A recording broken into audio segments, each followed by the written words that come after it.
So, wir sind bei 1 Stunde. 19 Minuten und 52 Sekunden, also sagen wir mal 1 Stunde 20, um diese Struktur, dieses Grundgerüst zu machen.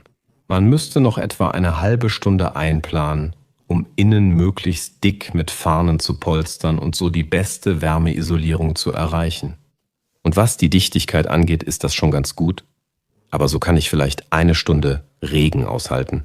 Vielleicht 2 Stunden Regen. Danach ist das ein Unterschlupf, der mehr bietet, besonders bei starkem Regen oder wichtigen Winterbedingungen. In dem Moment müsste man mindestens 1 Stunde mehr investieren, um Farn hinzuzufügen. Und dann möglichst viele Pflanzen, eventuell Rinde und Moos, falls vorhanden. Wenn du es schaffst, 30 oder 40 Zentimeter Dicke zu erreichen, hast du wirklich etwas Dichtes. Solche Unterkünfte baut man am besten für ein Zweierteam.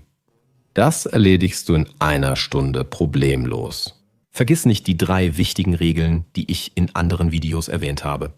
Wenn du eine Unterkunft baust oder aufstellst, dann nicht unter großen Bäumen. Oder vermeide auf jeden Fall große tote Äste, damit sie nicht auf dich herunterfallen. Besonders nachts, vor allem wenn es windig ist. Achte darauf, dich auf halber Höhe des Hügels, also am Hang, niederzulassen, wenn es einen gibt. Genau wie hier. Gut. Mit so einem Unterschlupf, der normalerweise thermisch sehr effektiv ist, kannst du dich sogar oben auf den Hügel im Wald setzen. Ein Problem. Und dann setz dich natürlich nicht mitten in eine Wildwechselspur. Wenn du eine Wildwechselspur oder einen Wildpfad siehst, solltest du dich dort nicht hinsetzen.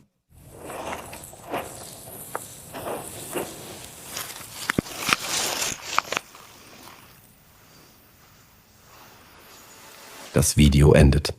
Danke, dass du bis zum Schluss zugeschaut hast. Du hast gesehen, wie dieser Überlebensunterschlupf ohne Werkzeug von A bis Z aufgebaut wurde.